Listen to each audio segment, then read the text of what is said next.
আজকে আমি কলমি শাক বানাবো। কলমি শাকের মধ্যে কিছু সবজি দেবো। তার মধ্যে দুটো বেগুন কেটে নিয়েছি এবং বেগুনের বোটাটাও নিয়ে নিয়েছি। বোটাটাকেও ফেলবেন না, বোটাটা দারুণ লাগে খেতে। আর সঙ্গে দেখুন একটা আলু ছোটো ছোটো করে কেটে নিয়েছি।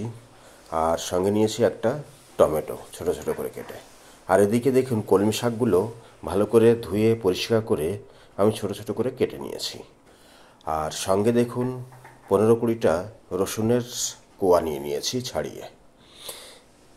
এবার আমি একটা কড়াই গরম করে কড়াইতে তেল দিয়ে তেল গরম করে 4-5টা শুকনো লঙ্কা উপরে দিয়ে তার উপরে 1 চামচ কালো জিরে আর হাফ চামচ মতো আমি রাঁধুনি সম্বরা দিয়ে আমি আলু আর যে বেগুনের বোটাটা ছিল সেটা প্রথমত আমি ফ্রাই করব। তাই ওগুলোকে আগে দিয়ে আমি একটু নুন দিয়ে ওটাকে ফ্রাই করতে লাগলাম। এটা যখন আমার হাফ ফ্রাই হয়ে যাবে এই পর্যায়ে আমি দেখুন রসুনের কোয়াগুলো এখন ইউজ করব। তার কারণ রসুনটা আমি আগে দিলে রসুনের যে পারফেক্ট গন্ধটা শাকের মধ্যে আমি পেতাম না। যেহেতু শাক বানাচ্ছি রসুনটা তো অনিবার্য, রসুনটা দিলে শাকের টেস্টটাই আলাদা হয়। তাই আমি রসুনটা আমি পরে ইউজ করে একটু নাড়িয়ে চাড়িয়ে এর মধ্যে দেখুন বেগুন আর টমেটো কাটাটা আমি দিয়ে দিলাম। এবার এর উপরে একটু আবার লবণ দিলাম আর একটু হলুদ গুঁড়ো, সেটাকে দিয়ে আমি ভালো করে নাড়িয়ে চাড়িয়ে এটাকে একটু ফ্রাই করে নেব।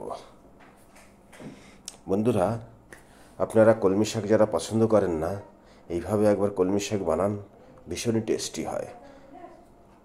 আর দেখুন একটু নাড়িয়ে চাড়িয়ে এবার আমি এই সবজির মধ্যে একটা ম্যাগি মশলা দেব। ম্যাগি মশলাটা দিলে এত সুন্দর টেস্ট হয় বন্ধুরা, আপনারা একবার অবশ্যই ট্রাই করবেন এইভাবে। এবার ম্যাগি মশলাটাকে দিয়ে নাড়িয়ে চাড়িয়ে আমি এবার যে কাটা শাকটা রেখেছিলাম সেই শাকগুলোকে আমি দিয়ে দেব। শাকগুলোকে দেওয়ার পরে শাকের উপরে আমি একটু লবণ দেবো। লবণটা হিসাব মতনই দেবেন বন্ধুরা। প্রথমে তো সবজিতে আমি লবণ দিয়েছি এবং ম্যাগি মশলায়ও লবণ থাকে। এবার পরিমাণ মতো লবণ দিয়ে নাড়িয়ে চাড়িয়ে আমি শাকটাকে ঢেকে দেব। ঢেকে 5-7 মিনিট আমি ওটাকে পাকিয়ে দেখুন অনেকটা গলে গেছে।